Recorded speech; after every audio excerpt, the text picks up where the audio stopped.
এই ভিডিওতে আমরা 100টা ওয়েল খনন করতে চলেছি। ও জল জল ও মাই গড! তোমরা দেখতে পাচ্ছ কেনিয়ার একটা ছোট্ট গ্রামের লোকেরা জলের সরবরাহ পেল, তাও আবার মাত্র 1 সেকেন্ডের মধ্যে।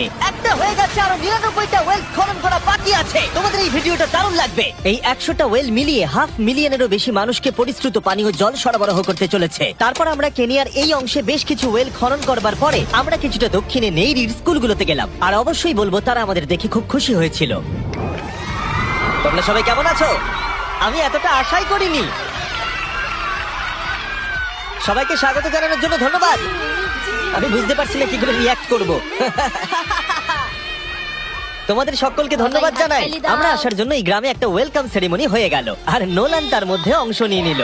তার মধ্যে নোলানকে দেখতে সবথেকে অকওয়ার্ড লাগছে, আর এগুলো দেখতে আমার খুবই ভালো লাগছে। আর যখন আমরা স্কুলগুলো ঘুরে দেখলাম, দেখো একজন গেস্ট এসেছে। কেমন আছো তোমরা? তোমাদের সব ঠিকঠাক চলছে তো? তোমরা সবাই ভালো থেকো। একজন টিচার আমাদের দেখালো কিভাবে সবাই জল আনে। সেটা এই নদীটা থেকে, যার জল খাবার একদমই উপযুক্ত নয়। এখান থেকে ছাত্রছাত্রীরা জল খায়। হ্যাঁ এটা তো পাগলামি। হ্যাঁ, আপনি জানেন স্টুডেন্টদের ডায়রিয়া, টাইফয়েড, নানা রকম ইনফেকশন হতে থাকে, কারণ আমরা এই জল ব্যবহার করে থাকি। তাই আমরা ওদের যতটা সম্ভব চেষ্টা করি যত্নে রাখার, কিন্তু আপনারা দেখতেই পাচ্ছেন যে কি অবস্থা। কিন্তু জীবনে বাঁচার জন্য জল তো লাগেই। এই পরিস্থিতিটা দেখে আমাদের খুবই খারাপ লাগলো। এই অস্বাস্থ্যকর জল খাওয়ার ফলে বাচ্চাদের জীবন ঝুঁকিপূর্ণ হয়ে যায় এবং কখনো কখনো সংক্ষিপ্ত হয়ে পড়ে। কিন্তু অন্তত এই গ্রামের জন্য আমরা এই পরিস্থিতিটাকে বদলাতে চলেছি। আমার মনে হয় না এটা আমার মাথায় ফিট হবে। আমার মাথাটা অনেক বড়। দেখা যাক আমরা জল খুঁজে পাই কিনা। ও ও